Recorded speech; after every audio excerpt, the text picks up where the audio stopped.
નમસ્કાર દર્શક મિત્રો, હું શીતલ મહેતા ન્યૂઝ ઓફ કચ્છમાં આપનું સ્વાગત છે। જોઈએ આજના સમાચાર। વીજળીનો સમજણપૂર્વકનો ઉપયોગ ભવિષ્ય ઉજળું રાખશે।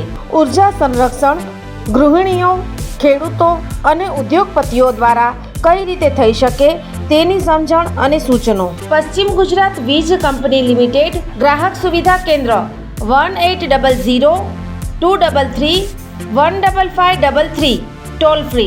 Visit us www.pgvcl.com।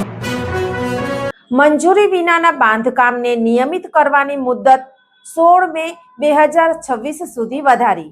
ભુજ શહેરી વિસ્તારમાં વિકાસ વિસ્તાર સત્તામંડળની હદમાં આવતા રહેણાંકના ઘર કચેરીઓમાં બિનઅધિકૃત બાંધકામને નિયમિત કરવાની ઇમ્પેક્ટ ફીની યોજના માટે અરજી કરવાની મુદતમાં 16 મે 2026 સુધી વધારો કરવામાં આવ્યો છે।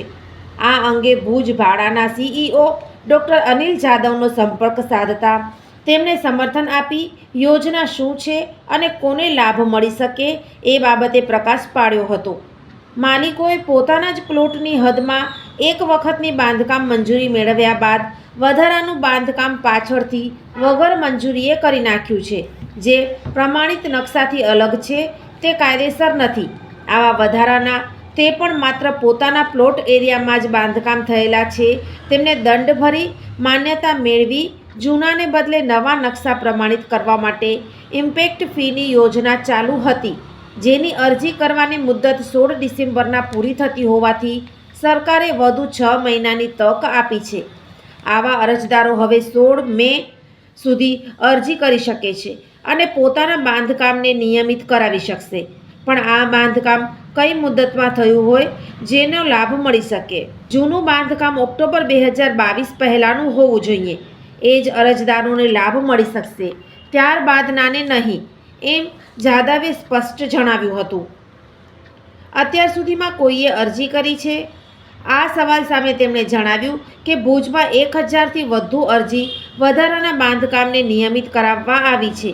ભુજમાં અત્યાર સુધીમાં 300 અરજદારની અરજીઓનો સ્વીકાર કરવામાં આવ્યો છે અને ગેરકાયદે બાંધકામને કાયદેસર કરી માન્યતા આપવામાં આવી છે।